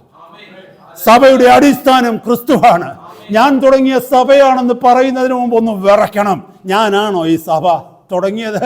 നീ ശുശ്രൂഷകനാണെങ്കിൽ ദൈവം നിന്നെ കാര്യവിചാരകനാക്കി വെച്ചിരിക്കുന്നു, ഒരിടയനാക്കി വെച്ചിരിക്കുന്നു എന്നും മാത്രമേ ഉള്ളൂ. You have no more right over God's people than Christ has it over. ക്രിസ്തുവിനാണ് സഭയുടെ മേൽ അധികാരമുള്ളത്, മനുഷ്യനല്ല. മനുഷ്യർ വെറും കാര്യവിചാരകന്മാർ മാത്രം. ഇവിടെ പറയുന്നു ക്രിസ്തു എന്ന അടിസ്ഥാനത്തിൻ്റെ മേലാണ് സഭ പണിയുന്നത്. എന്നെ കേൾക്കുന്ന സഹോദരങ്ങളെ, ആദ്യത്തെ ഈ പോയിന്റ് നമ്മൾ മനസ്സിലാക്കി. യേശുവിൻ്റെ സാക്ഷ്യമുള്ള കൂട്ടമാണ് ദൈവത്തിൻ്റെ സഭ. യേശുവിനെ പ്രീഎമിനൻസ്, സർവ്വസമ്പൂർണതയും സകലത്തിനും മുമ്പനാക്കി യേശുവിനെ വെച്ചിരിക്കുന്ന കൂട്ടമാണ് സഭ. നമ്മളെല്ലാവരും അങ്ങനെ തന്നെയാണോ? നമ്മുടെ ജീവിതത്തിൽ അങ്ങനെ തന്നെയാണോ? സകലത്തിൻ്റെയും ഉൽപ്പത്തിയും സകലത്തിൻ്റെയും ഉത്ഭവവും സകലത്തിൻ്റെയും ആദിയും സകലത്തിൻ്റെയും അന്തവും എല്ലാം യേശുവാണോ, ക്രിസ്തുവാണോ? എങ്കിൽ നമ്മളൊരു യഥാർത്ഥ വിശ്വാസിയാണ്. അങ്ങനെ ഒരു കൂട്ടത്തിലാണോ നമ്മൾ ആയിരിക്കുന്നത്? എങ്കിൽ അതൊരു യഥാർത്ഥ ദൈവസഭയാണ്. ഹല്ലേലൂയ. ഞാൻ വേഗം മുന്നോട്ട് പോകട്ടെ. ഹല്ലേലൂയ. രണ്ടാമത്തേത്, there must be scriptural integrity. ദൈവത്തിൻ്റെ സഭ എന്ന് പറയുന്നത് ദൈവവചന അധിഷ്ഠിതമായിരിക്കണം. മനസ്സിലാക്കണമേ, ദൈവത്തിൻ്റെ തിരുവചനത്തിന് പ്രാധാന്യം കൊടുക്കുന്നതായിരിക്കണം ദൈവത്തിൻ്റെ സഭ. ദൈവത്തിൻ്റെ സഭ പോകുന്നതിനുള്ള മാർഗദർശനമാണ് ദൈവത്തിൻ്റെ വചനം. ദൈവത്തിന്റെ വചനം എപ്രകാരം പറയുന്നുവോ അപ്രകാരമാണ് ഞാനും നിങ്ങളും ചരിക്കേണ്ടത്. ദൈവവചനം സ്റ്റോപ്പ് പറയുന്നിടത്ത് നമ്മൾ സ്റ്റോപ്പ് ആകണം. ദൈവവചനം കണ്ടിന്യൂ എന്ന് പറയുന്നിടത്ത് നമ്മൾ കണ്ടിന്യൂ ചെയ്യണം. ദൈവവചനം എവിടെ നോ പറയുന്നുവോ അത് നോ ആയി നമുക്ക് മാറണം. അതാണ് ദൈവത്തിന്റെ സഭ എന്ന് പറയുന്നത്. It must B church must be, അല്ലെങ്കിൽ church must be scriptural integrity should be having the church should be having scriptural integrity. ദൈവത്തിൻ്റെ സഭയ്ക്ക് ദൈവവചനം അധിഷ്ഠിതമായി തീരണം. ദൈവവചനം അടിസ്ഥാനമായിട്ട് തീരണം. നമുക്കറിയാം യേശു കർത്താവിൻ്റെ ഉയർത്തെഴുന്നേറ്റ കർത്താവ് തൻ്റെ ശിഷ്യന്മാരോട് ആദ്യമായി സംസാരിക്കുന്ന ഭാഗമുണ്ട്. എവിടെയാണെന്നറിയാമോ? മത്തായിയുടെ ലൂക്കോസിന്റെ സുവിശേഷത്തിലേക്ക് വരുമ്പോൾ 24-ാം അധ്യായത്തിലേക്ക് വരുമ്പോൾ നമുക്കറിയാം കർത്താവ് ഉയർത്തെഴുന്നേറ്റ് കഴിഞ്ഞു. അത് കഴിഞ്ഞ് താഴേക്ക് വായിച്ചു വരുമ്പോൾ യെരുശലേമിൽ നിന്ന് എമ്മവൂസിലേക്ക് 2 ശിഷ്യന്മാർ കടന്നു പോകുന്നുണ്ട്. ഹല്ലേലൂയ. ഈ ശിഷ്യന്മാരോട് കൂടെ ചേർന്ന് കർത്താവ് നടക്കുന്നതായിട്ട് ആ വചനത്തിൽ നമ്മൾ വായിക്കുന്നുണ്ട് അല്ലേ? 24-ാം അധ്യായം താഴേക്ക് വായിച്ചു വന്നിട്ട് അതിൻ്റെ 27-ാമത്തെ വാക്യത്തിലേക്ക് ഒന്ന് വന്നേ. അവിടെ വന്ന് നിങ്ങൾക്കറിയാമോ ഈ ശിഷ്യന്മാർ കൺഫ്യൂസ്ഡാ. യെരുശലേമിൽ വസിക്കുന്നവരാണ്. അവർ എമ്മവൂസിലേക്ക് എന്തിനാ പോയെന്നറിയത്തില്ല. അവർ പോയതിനകത്ത് വലിയ ഉദ്ദേശമൊന്നുമില്ല. കാരണം അവിടെ താഴേക്ക് വായിച്ചു വരുന്ന ഈ സംഭവമൊക്കെ കഴിഞ്ഞപ്പോൾ അവർ എമ്മവൂസിൽ എത്താതെ തന്നെ മടങ്ങി പോകുന്നത് യെരുശലേമിലേക്ക്. കാരണം യെരുശലേമിൽ ഇരിക്കേണ്ടവരായിരുന്നു. കാരണം കർത്താവ് തന്നെ ശിഷ്യന്മാരോട് പറഞ്ഞെന്താണെന്നറിയാമോ? എങ്ങോട്ടും പോകാതെ യെരുശലേമിൽ തന്നെ ഇരിക്കണമെന്ന്. എന്തിന്? ഉയരത്തിൽ നിന്ന് ശക്തി പ്രാപിക്കുവാൻ. കർത്താവിൻ്റെ കൽപ്പന അതാണ്. ഇവർ 2 പേരും എന്തിനു വേണ്ടിയാ പോയെന്നറിയത്തില്ല. ഈ അപ്പോസ്തലന്മാരുടെ കൂട്ടത്തിലുള്ള 2 പേരാണോ നമുക്കറിയില്ല. പക്ഷെ അതിൽ ഒരാളുടെ പേര് ഇവിടെ പറയുന്നുണ്ട്, മറ്റേ ആളിനെ കുറിച്ച് അറിയത്തുമില്ല. അപ്പോൾ അപ്പോസ്തലന്മാരുടെ കൂട്ടത്തിലുള്ളവരല്ല. പക്ഷേ ആ 120ഓളം പേർ ഒന്നിച്ചു കൂടിയ കൂട്ടത്തിൽ ഒരു പക്ഷേ ഇവരുണ്ടായിരിക്കാം, നമുക്കറിയില്ല. But they were disciples. അങ്ങനെ കർത്താവ് വചനം എഴുതിയിരിക്കുന്നത്. അവർ ശിഷ്യന്മാരായിരുന്നു. നിങ്ങൾക്കറിയാമോ എങ്ങനെയാണ് കർത്താവരെ ഉറപ്പിച്ചതെന്ന്? സഹോദരിമാരെ എന്നെയും നിങ്ങളെയും ദൈവസഭയിൽ ദൈവം ഉറപ്പിക്കുന്നത് എങ്ങനെയാണെന്നറിയണമെങ്കിൽ ഈ മാതൃകയിലേക്കൊന്ന് നോക്കിയാൽ മതി. 27-ാമത്തെ വാക്യത്തിൽ പറയുന്നു, മോശ തുടങ്ങി സകല പ്രവാചകന്മാരിൽ നിന്നും എല്ലാ തിരുവെഴുത്തുകളിലും തന്നെക്കുറിച്ചുള്ളത് അവർക്ക് വ്യാഖ്യാനിച്ചു കൊടുത്തു. ദൈവത്തിൻ്റെ തിരുവചനത്തിലൂടെയാണ് ദൈവത്തിൻ്റെ സഭയെ കർത്താവ് ഉറപ്പിക്കുന്നത്. മറന്നു പോകരുത് സഹോദരി.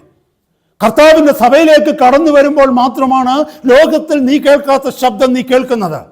ലോകം നിന്നോട് പറയും നീ ശരിയാണെന്ന്. ലോകം നിന്നോട് പറയും നീ മിടുക്കനാണെന്ന്. ലോകം നിന്നോട് പറയും നീ ജയിച്ചവനാണെന്ന്. ലോകം നിന്നോട് പറയും നീ അധികാരിയാണെന്ന്. ലോകം നിന്നോട് പറയും നിന്റെ പിന്നിൽ ഒത്തിരി കാര്യങ്ങളുണ്ടെന്ന്.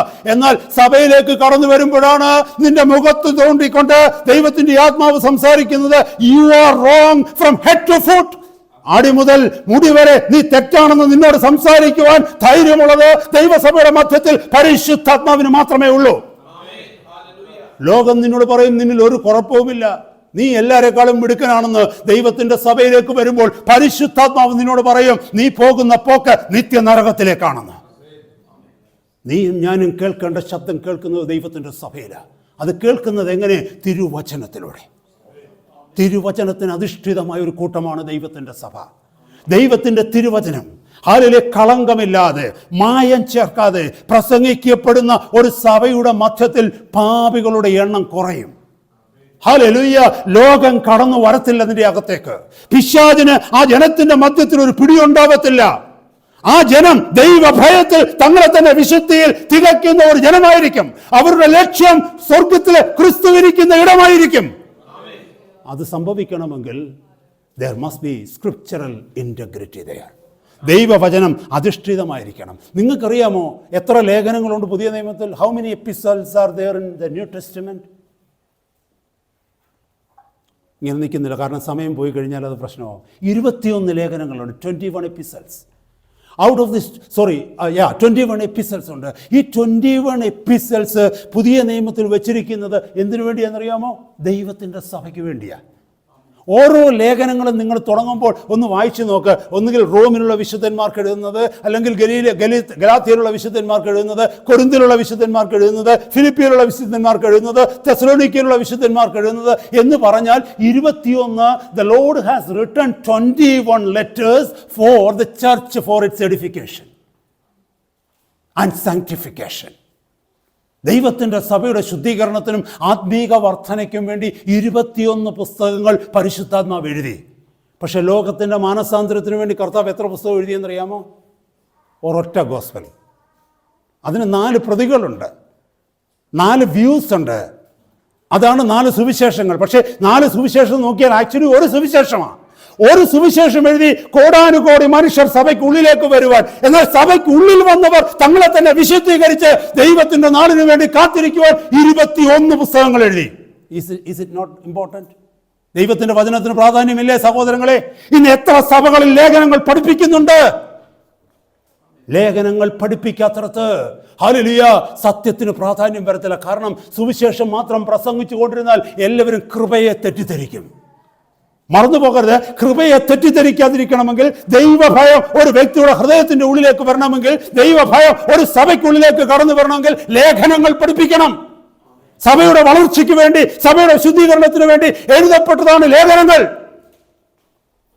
അത് പൗലോസിന്റെയും പത്രോസിന്റെയും യാക്കോബിന്റെയും യോഹന്നാന്റെയും ഒന്നും അഭിപ്രായങ്ങളല്ല എഴുതിയിരിക്കുന്നത്. അവരെ കർത്താവ് ഉപയോഗിച്ചു എന്ന് മാത്രം. പലപ്പോഴും ലേഖനങ്ങളുടെ കാര്യം പറയുമ്പോൾ പലരും പറയും അത് പത്രോസിന്റെ അഭിപ്രായമായിരുന്നു. എന്നാൽ മത്തായി എഴുതിയ സുവിശേഷത്തെക്കുറിച്ച് പറയുമ്പോൾ മത്തായിയുടെ അഭിപ്രായമാണെന്ന് ആരും പറയത്തില്ല. അല്ലെ മർക്കോസിന്റെ അഭിപ്രായമാണെന്ന് പറയത്തില്ല, ലൂക്കോസിന്റെ അഭിപ്രായമാണെന്ന് പറയത്തില്ല. പക്ഷെ ലേഖനങ്ങളിൽ ചിലതിടുമ്പോൾ എബ്രായ ലേഖനത്തെക്കുറിച്ച് പറയുമ്പോൾ പറയും അത് എബ്രായർക്ക് എഴുതിയതാ. റോമ ലേഖനം എന്ന് പറയുമ്പോൾ പറയും അത് റോമർക്ക് എഴുതിയ, ഇന്ത്യക്കാർക്കൊന്നും എഴുതിയില്ലല്ലോ. അതിനർത്ഥം നമുക്കിതൊന്നും വേണ്ടായോ? നമ്മൾ എഴുതിയിരിക്കുന്ന ദൈവവചനത്തിന്റെ, നമുക്ക് നമ്മുടെ കയ്യിൽ തന്നിരിക്കുന്ന ഈ പുസ്തകത്തിൽ വചനങ്ങളൊന്നും ഇല്ലേ? ഇത് ദൈവത്തിന്റെ സഭയ്ക്ക് എഴുതിയതാണ്. ഹല്ലേലൂയ. പെന്തക്കോസ്ത് നാൾ മുതൽ ഇങ്ങോട്ട് ദൈവസഭയുടെ ഉൾപ്രാപണം വരെ, റാപ്ചർ വരെ ഈ ഭൂമിയിൽ ഏത് കാലഘട്ടത്തിൽ ജീവിച്ചിരിക്കുന്ന വ്യക്തി ആയിക്കൊള്ളട്ടെ, ഏത് മേഖലകളിൽ, ഏത് രാജ്യത്ത്, ഏത് ദേശത്ത്, ഏത് സാഹചര്യങ്ങളിൽ ജീവിക്കുന്ന വ്യക്തികളായിക്കൊള്ളട്ടെ, എല്ലാവർക്കും വേണ്ടതാണ് ഈ ദൈവത്തിന്റെ വചനം. ദൈവത്തിന്റെ സഭ ദൈവവചനത്തിന് അധിഷ്ഠിതമായിരിക്കണം. ഹല്ലേലൂയ, സ്തോത്രം. നിങ്ങൾക്കറിയാമോ, ഒരു ബിൽഡിംഗ് പണിയുമ്പോൾ 2 രീതി പണിയാം. ശരിക്കും കേൾക്കണമേ, ഇത് ഭാവനയിൽ നിങ്ങളൊന്ന് കാണണം. പില്ലർ വയ്ക്കാതെ, ബീം വയ്ക്കാതെ ബിൽഡിംഗ് പണിയാൻ പറ്റുമോ? പറ്റുമല്ലോ, ഈസിയായിട്ട് പറ്റും. കല്ലിൻ്റെ മണ്ടയ്ക്ക് കല്ല് വെച്ച് പണിയാൻ പറ്റുമല്ലോ. No pillar there, no beams there. അങ്ങനെ ഒരു ബിൽഡിംഗ് പണിഞ്ഞെന്ന് വെച്ചോ. അങ്ങനെ ഒരു ബിൽഡിംഗ് പണിഞ്ഞ, അതായത് ഈ പറയുന്ന കാർഡ്ബോർഡൊക്കെ വെച്ചോ, കാർഡ്ബോർഡ് വേണ്ടല്ലോ, ടിമ്പറൊക്കെ വെച്ചിട്ടൊക്കെ നമുക്ക് പണിയാൻ പറ്റുമല്ലോ. എങ്ങനെ വേണേലും പണിയാൻ പറ്റും. ഇത് പണിഞ്ഞു കഴിഞ്ഞ് ഇതിലൊക്കെ പെയിൻ്റൊക്കെ അടിച്ച് നല്ല ഫിറ്റിങ്ങൊക്കെ കൊടുത്ത് കളറൊക്കെ കൊടുത്ത് നല്ല ലൈറ്റ്സൊക്കെ ഇട്ട് കഴിഞ്ഞാൽ ദൂരെ നിന്ന് നോക്കിക്കഴിഞ്ഞാൽ ആരും കൈയടിച്ച് പോയില്ലേ? പക്ഷേ എത്ര നാളാ ബിൽഡിങ്ങിന് വെളിയിൽ നിൽക്കും? ഒരു കാറ്റടിച്ചാൽ മതി, ഒരു ചെറിയ കാറ്റടിച്ചാൽ മതി. വലിയ കാറ്റൊന്നും അടിക്കണം, ഒരു ചെറിയ കാറ്റടിച്ചാൽ മതി, അല്ലെങ്കിൽ നല്ലൊരു മഴ പെയ്താൽ മതി, ഈ വലിയ ബിൽഡിങ് താഴെ കിടക്കും. അതുകൊണ്ടാണ് ബുദ്ധിയുള്ളവർ ബിൽഡിങ് പണിയുമ്പോൾ അതിന് പില്ലർ വയ്ക്കും, അതിന് ബീംസ് വയ്ക്കും, കോൺക്രീറ്റ്. അതിനകത്ത് കമ്പി അയണൊക്കെ ഇട്ടിട്ട്, കോൺക്രീറ്റ് ഒക്കെ ഇട്ടിട്ട് അതിന് പില്ലറും ബീമും വെക്കും. എന്താണെന്ന് വെച്ചാൽ അത് അങ്ങോട്ടും ഇങ്ങോട്ടും കണക്റ്റഡായിട്ട് വെക്കുവാൻ തക്കവണ്ണം. ദൈവത്തിൻ്റെ തിരുവചനത്തിൻ്റെ പ്രാധാന്യം അതാ. ദൈവത്തിൻ്റെ തിരുവചനമാണ് ഈ പില്ലർ, അതായത് ട്രൂത്ത് എന്നാണ് പറയുന്നത്. Word of God is the truth. ദൈവത്തിൻ്റെ സഭ പണിയപ്പെടേണ്ടത് ഈ സത്യത്തിലായിരിക്കണം. ഈ സത്യത്തിലായിരിക്കണം ദൈവത്തിൻ്റെ സഭ പണിയപ്പെടേണ്ടത്. ദൈവത്തിൻ്റെ തിരുവചനമെന്ന് പറയുന്നത് സത്യമാണ്. എന്തുകൊണ്ടത് സത്യമാകുന്നു എന്ന് ഇത് എഴുതപ്പെട്ടുവോ, ഹല്ലേലൂയ, കർത്താവ് വരുവോളം ഇതിനകത്തുനിന്ന് വള്ളിയും പുള്ളിയും മാറത്തില്ല. So it is permanent. What is permanent is called truth. എന്താണോ സത്യം, എന്താണോ എന്ന് നിലനിൽക്കുന്നത് അതിന് ആ സത്യമെന്ന് പറയുന്നത്. കർത്താവ് പറയുന്നു, ആകാശവും ഭൂമിയും ഒഴിഞ്ഞു പോയാലും ഇതിൽ നിന്ന് ഒരു വള്ളിയും പുള്ളിയും ഒഴിഞ്ഞു പോകത്തില്ല. മത്തായിയുടെ സുവിശേഷം 5-ാം അധ്യായത്തിൽ നമ്മളത് വായിക്കുന്നു. ഇതിനോടൊന്നും ചേർക്കരുത്, ഇതിനോടൊന്നും കുറയ്ക്കരുതെന്ന് റെവലേഷൻ, വെളിപ്പാട് പുസ്തകത്തിലെ അവസാന അധ്യായത്തിൽ നമ്മൾ വായിക്കുന്നു. സ്വർഗത്തിലും ഭൂമിയിലും ഇത് എന്നേക്കും സ്ഥിരമായിരിക്കുന്നു എന്ന് 119-ാം സങ്കീർത്തനത്തിൽ നമ്മൾ വായിക്കുന്നു. അപ്പോൾ ദൈവത്തിൻ്റെ സഭ അധിഷ്ഠിതമായിരിക്കേണ്ടത് ദൈവവചനത്തിലായിരിക്കണം. നിങ്ങളായിരിക്കുന്ന സഭയിൽ ദൈവവചനം പഠിപ്പിക്കുന്നുണ്ടോ? ദൈവവചനത്തിന് പ്രാധാന്യം കൊടുക്കുന്നുണ്ടോ? ദൈവവചനം കേൾക്കുമ്പോൾ വിറയ്ക്കുന്നുണ്ടോ?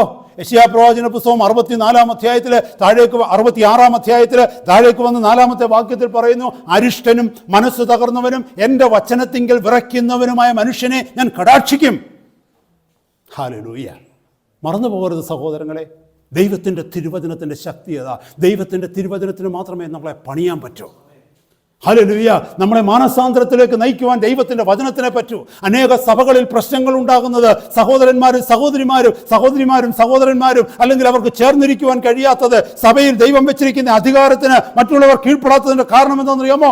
ദൈവവചനം പ്രസംഗിക്കപ്പെടുന്നില്ല. പ്രസംഗിക്കപ്പെടുന്നുണ്ടായിരിക്കും ഏതെങ്കിലും കഥകളും സുവിശേഷത്തിലെ ഏതെങ്കിലുമൊക്കെ ഭാഗങ്ങളെടുത്ത് ലേഖനങ്ങളൊന്ന് പഠിപ്പിച്ച് നോക്ക്, ദൈവത്തിൻ്റെ സഭ മാറും. ദൈവജനം ഹല്ലേലൂയ കൂടുതൽ ശ്രദ്ധയോടെ കർത്താവിൻ്റെ സന്നിധിയിൽ ദൈവഭയത്തോടെ തങ്ങളെ തന്നെ താഴ്ത്തും. ഞാൻ വേഗം മുന്നോട്ട് പോകട്ടെ.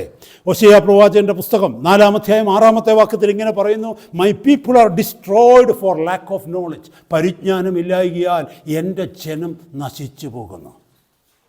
പരിജ്ഞാനം ഏതിനുള്ള പരിജ്ഞാനമാണ്? ലോകത്തിലുള്ള പരിജ്ഞാനമല്ല, കർത്താവിനെക്കുറിച്ചുള്ള പരിജ്ഞാനമില്ലായ്മയാൽ, ദൈവത്തെക്കുറിച്ചുള്ള ജ്ഞാനമില്ലായ്കയാൽ, ദൈവവചനത്തെക്കുള്ള ജ്ഞാനമില്ലായ്കയാൽ എൻ്റെ ജനം നശിച്ചു പോകുന്നെന്ന്. ആർക്കും അവരെ തോൽപ്പിക്കാൻ പറ്റും. ഹല്ലേലൂയ. ആർക്കെങ്കിലും എന്തെങ്കിലുമൊക്കെ പറഞ്ഞു കഴിഞ്ഞാൽ നമ്മൾ വിശ്വസിച്ച് കളയും, വചനം നമുക്കറിയത്തില്ലെങ്കിൽ. ഇവിടെ ഇരിക്കുന്ന പലരെയും മറ്റുള്ളവർക്ക് വഞ്ചിക്കാൻ കഴിയാത്തതിൻ്റെ കാരണം എന്നാണെന്നറിയാമോ? നിങ്ങൾക്ക് ദൈവവചനം അറിയാമെന്നത് കൊണ്ടാണ്. അവരെന്തെങ്കിലും ഒരു കാര്യം പറയുമ്പോൾ വചനത്തിൽ ഇങ്ങനെ ഉണ്ടെന്ന് അവരെ കാണിക്കുവാൻ നിങ്ങൾക്ക് കഴിയും, അതുകൊണ്ടാണ്. എന്നാൽ ഇതൊന്നും അറിയാത്ത ഇടങ്കയും വലങ്കയും തിരിച്ചറിയാത്ത ഒരു കൂട്ടത്തെ ഏത് ദുരുപദേശക്കാർക്കും വീഴ്ത്താൻ പറ്റും. അതാ ഇന്ന് സംഭവിച്ചുകൊണ്ടിരിക്കുന്നത്. അതുകൊണ്ട് ദൈവത്തിൻ്റെ സഭയിൽ ദൈവവചനം പ്രസംഗിക്കപ്പെടും. ചർച്ച് എന്ന് പറയുന്നത് സ്ക്രിപ്ചറൽ ഇൻറ്റഗ്രിറ്റി അല്ലെങ്കിൽ ദൈവവചനത്തിന് അധിഷ്ഠിതമായ ഒരു കൂട്ടമാണ്. വേഗം മുന്നോട്ട് പോകട്ടെ. മൂന്നാമത്, it must B spirit guided community. പരിശുദ്ധാത്മാവിനാൽ നയിക്കപ്പെടുന്ന കൂട്ടമായിരിക്കണം ദൈവത്തിൻ്റെ സഭ. ദൈവത്തിൻ്റെ സഭയോട് ആലോചന പറയുന്നത് ദൈവത്തിൻ്റെ പരിശുദ്ധാത്മാവായിരിക്കണം, അല്ലാതെ മനുഷ്യന്റെ ആത്മാവാകരുത്. ദൈവത്തിൻ്റെ പരിശുദ്ധാത്മാവ് ആലോചന പറയുമ്പോൾ ഇത് ദൈവാത്മാവിലാണെന്നുള്ളത് തിരിച്ചറിയുന്നത് എങ്ങനെയെന്നറിയാമോ? It would never ever contradict the word of God. ദൈവത്തിൻ്റെ വചനത്തെ ഒരിക്കലും ഖണ്ഡിക്കുന്നതായിരിക്കത്തില്ല ആ വരുന്ന ആലോചനകൾ. കർത്താവിനെ മഹത്വപ്പെടുത്തുന്നതായിരിക്കും. ആ വരുന്ന ആലോചനകൾ നിന്നെ ഭൗതികത്തിലേക്ക് നയിക്കുന്നതല്ല, ആത്മീയത്തിലേക്ക് നയിക്കുന്നതായിരിക്കും. ദൈവത്തിൽ നിന്ന് വരുന്ന ആലോചനകൾ നിന്റെയും എന്റെയും കുറവുകളെ വെളിപ്പെടുത്തി തരുന്നതായിരിക്കും. ദൈവത്തിൻ്റെ ആലോചനകൾക്കനുസരിച്ച് നടക്കുന്ന കൂട്ടമാണ് ദൈവത്തിൻ്റെ സഭ. Holy Spirit is the executor of the New Testament church. Holy Spirit, executor എന്ന് പറഞ്ഞാൽ എന്താണെന്നറിയാമോ? നടപ്പിലാക്കുന്നയാൾ. അതിനാണ് എക്സിക്യൂട്ടർ എന്ന് പറയുന്നത്. ദൈവത്തിൻ്റെ സഭയിൽ ഒരു കാര്യം നടപ്പിലാക്കുന്നത് ആരാന്നറിയാമോ? പരിശുദ്ധാത്മാവ. കാരണം സഭയെ സ്ഥാപിച്ചത് ആരാണ്? ക്രിസ്തു പരിശുദ്ധാത്മാവിനെ അയച്ചാണ് സഭയെ സ്ഥാപിച്ചത്. അപ്പോസ്തലപ്രവൃത്തി 2-ാം അധ്യായത്തിൽ നമുക്ക് കാണുവാനായിട്ട് കഴിയും. പെന്തിക്കോസ്തി നാളിൽ കർത്താവിൻ്റെ പരിശുദ്ധാത്മാവ് ഈ ഭൂമിയിലേക്ക് ഇറങ്ങി വന്ന് പല സ്വഭാവക്കാരായിരുന്ന, പല രീതിയിലുണ്ടായിരുന്ന, പല പഠിത്തത്തിലുണ്ടായിരുന്ന, പല കാര്യങ്ങൾ വിശ്വസിച്ചിരുന്ന പലരെ, പ്രായത്തിൽ പലരായ അവരെ ഒന്നിച്ചു ചേർത്തു. ചിന്തിക്കണമേ, എഫേസ്യ ലേഖനം 2-ാം അധ്യായത്തിൽ പറയുന്നത് പോലെ ഭിന്നിച്ചിരുന്നവരുടെ നടിച്ചുവർ ഇടിച്ചു കളഞ്ഞ് ഇരുപക്ഷത്തെയും അവൻ ഒന്നാക്കി. ദൈവത്തിന്റെ പരിശുദ്ധാത്മാവ് ഇറങ്ങി വന്ന് ഒരു ജനത്തെ ചേർത്ത് സഭയുണ്ടാക്കി. ആ പരിശുദ്ധാത്മാവ് അന്നു മുതൽ സഭയെ നയിച്ചുകൊണ്ടിരിക്കുക. എന്നുവരെ ഉണ്ടാവുമെന്നറിയാമോ? ഈ സഭയെ കൊണ്ട് തിരിച്ച് കർത്താവിൻ്റെ അടുത്ത് മധ്യാകാശത്തിലേക്ക് പോകുന്നത് വരെ, സഭ ഉൾപ്രാപണം ചെയ്യുന്നത് വരെ, സഭയെ മടക്കി കർത്താവിങ്കിലേക്ക് കൊണ്ടുപോകുന്നത് ഈ പരിശുദ്ധാത്മാവ. അവൻ ഇറങ്ങി വന്നു, സഭയെ ഉണ്ടാക്കി, ഇത്രത്തോളം സഭയെ നടത്തി, അവസാനം ഈ സഭയും കൊണ്ട് നാഥന്റെ അടുക്കിലേക്ക് മടങ്ങിപ്പോകും. So church must be guided by the Holy Spirit. തുടക്കം മുതൽ ഒടുക്കം വരെ ദൈവത്തിൻ്റെ സഭയുടെ പരിശുദ്ധാത്മാവിൻ്റെ പ്രവൃത്തിയാണ് സഭയിൽ നടക്കുന്നത്. ഒരു വിശ്വാസിയുടെ ജീവിതം നോക്കി, ആ കൺവേർഷൻ, മാനസാന്തരം മുതൽ ഹല്ലേലൂയ കർത്താവിൻ്റെ അടുക്കിലേക്ക് അവനെ പൊക്കിക്കൊണ്ട് പോകുന്നത് വരെ പരിശുദ്ധാത്മാവിനെ മാറ്റി നിർത്തി ഒന്നും ചെയ്യാനൊക്കത്തില്ല. ഹൃദയത്തിൻ്റെ ഉള്ളിൽ മാനസാന്തരം തരുന്നത് പരിശുദ്ധാത്മാവാ. വിശുദ്ധീകരണത്തെക്കുറിച്ച് പഠിപ്പിക്കുന്നത് പരിശുദ്ധാത്മാവാ. ദൈവവചനത്തിലെ ആഴങ്ങളെ, പൊരുളുകളെ തിരിച്ചു തരുന്നത് പരിശുദ്ധാത്മാവാ. നമ്മുടെ കുറവുകളെ കാണിച്ചു തരുന്നത് പരിശുദ്ധാത്മാവാ. നിഗൂഢമായിരിക്കുന്ന രഹസ്യങ്ങളെ വെളിപ്പെടുത്തുന്നത് പരിശുദ്ധാത്മാവാണ്. പിശാചിന്റെ തന്ത്രങ്ങളെ തോൽപ്പിക്കുവാൻ ശക്തി തരുന്നത് പരിശുദ്ധാത്മാവാണ്. നാളെ മറഞ്ഞിരിക്കുന്ന അപകടങ്ങളെക്കുറിച്ച് വെളിപ്പെടുത്തി തരുന്നത് പരിശുദ്ധാത്മാവാണ്. സ്വർഗത്തിന്റെ ദർശനങ്ങളെ തരുന്നത് പരിശുദ്ധാത്മാവാണ്. സഹോദരനെയും സഹോദരിയെയും സ്നേഹിക്കുവാൻ തക്കവണ്ണം കഠിനമായ ഹൃദയത്തെ മാംസമായ ഹൃദയമാക്കി മാറ്റുന്നത് പരിശുദ്ധാത്മാവാണ്. കർത്താവിന്റെ വരവിനെ കുറിച്ച് എപ്പോഴും ഓർമ്മിപ്പിക്കുന്നത് പരിശുദ്ധാത്മാവാണ്. ദൈവവചനം എന്ന മായമില്ലാത്ത പാൽ കുടിപ്പാൻ തക്കവണ്ണം, അല്ലെങ്കിൽ കട്ടിയായുള്ള ആഹാരം ഭക്ഷിപ്പാൻ തക്കവണ്ണം നിന്നെയും എന്നെയും പരിശീലിപ്പിക്കുന്നത് പരിശുദ്ധാത്മാവാണ്.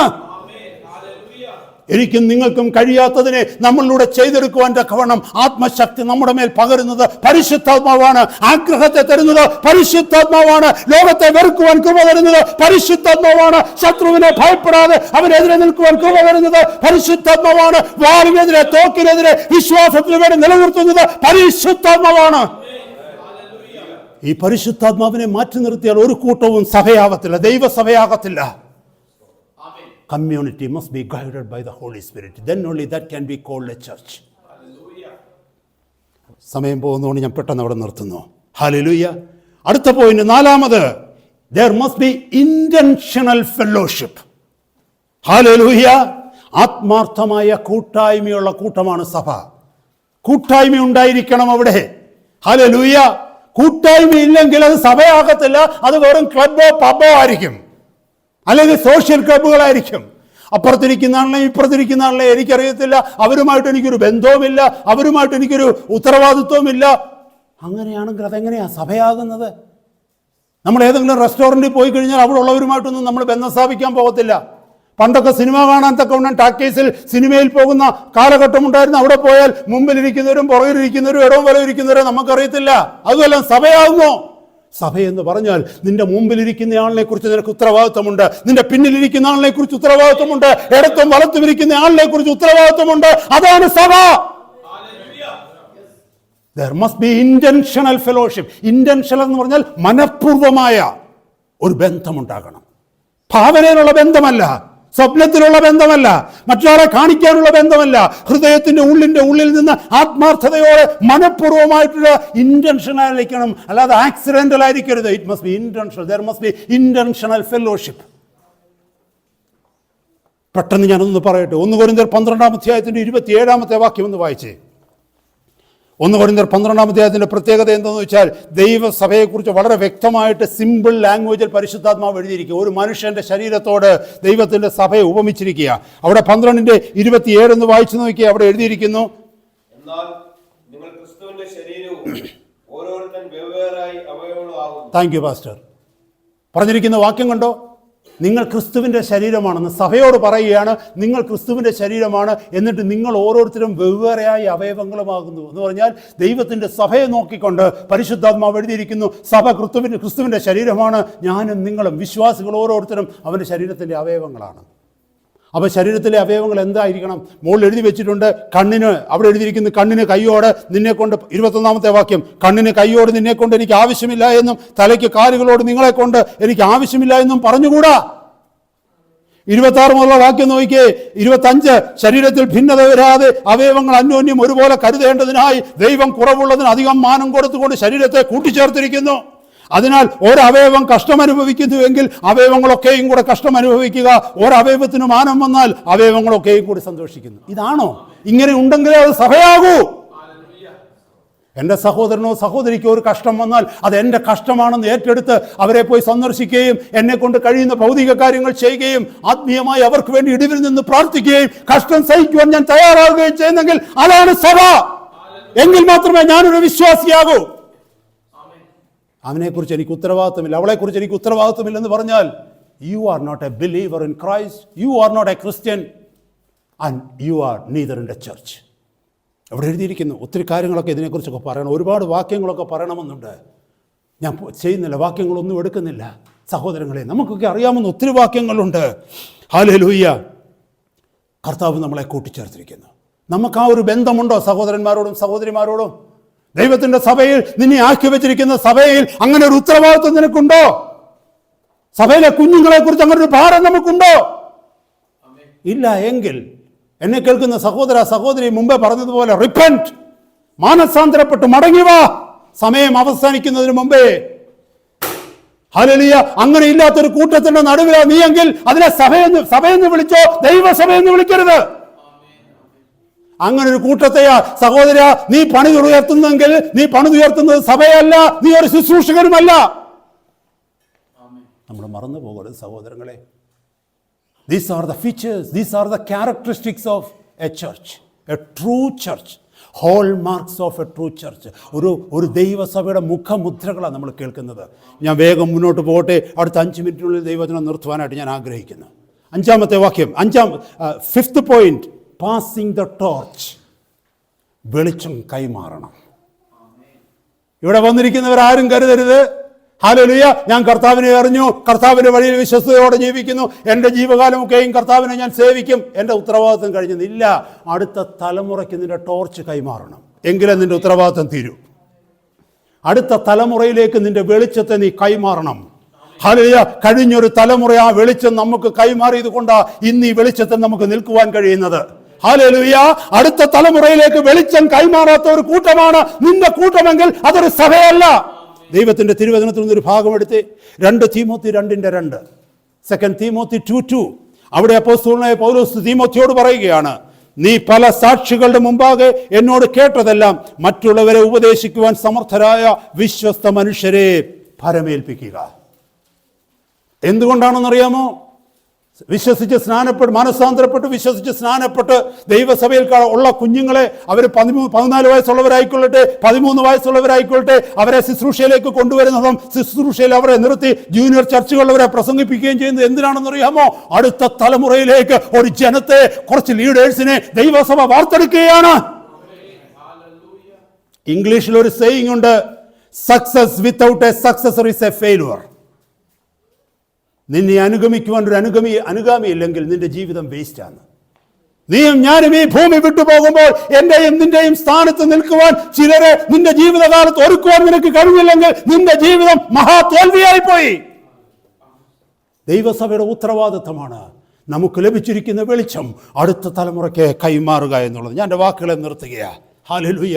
ഒത്തിരി കാര്യങ്ങൾ ദൈവവചനത്തിൽ നിന്ന് എടുത്ത് ഈ വിഷയങ്ങളുമായിട്ട് ബന്ധപ്പെട്ട് സംസാരിക്കണമെന്നുണ്ട് സഹോദരങ്ങളെ. ഹല്ലേലൂയ. കഴിഞ്ഞ നാളുകളിൽ നമ്മൾ കേട്ടിട്ടുള്ള വചനങ്ങളൊക്കെ ഉണ്ട്. യൂട്യൂബിലൊക്കെ പോയി പരിശോധിച്ചു കഴിഞ്ഞാൽ ഫെലോഷിപ്പ് എന്താണെന്നും എമിനൻസ് ഓഫ് ക്രൈസ്റ്റ് എന്താണെന്ന്, അല്ലെങ്കിൽ സ്ക്രിപ്ചറൽ ഇൻറ്റഗ്രിറ്റി എന്താണെന്ന് വിവിധ വിഷയങ്ങൾ നമ്മൾ കഴിഞ്ഞ കാലങ്ങളിലൊക്കെ പഠിച്ചിട്ടുണ്ട്. ഹല്ലേലൂയ. ഈ 5 കാര്യങ്ങൾ നമ്മൾ ശ്രദ്ധിക്കണമേ.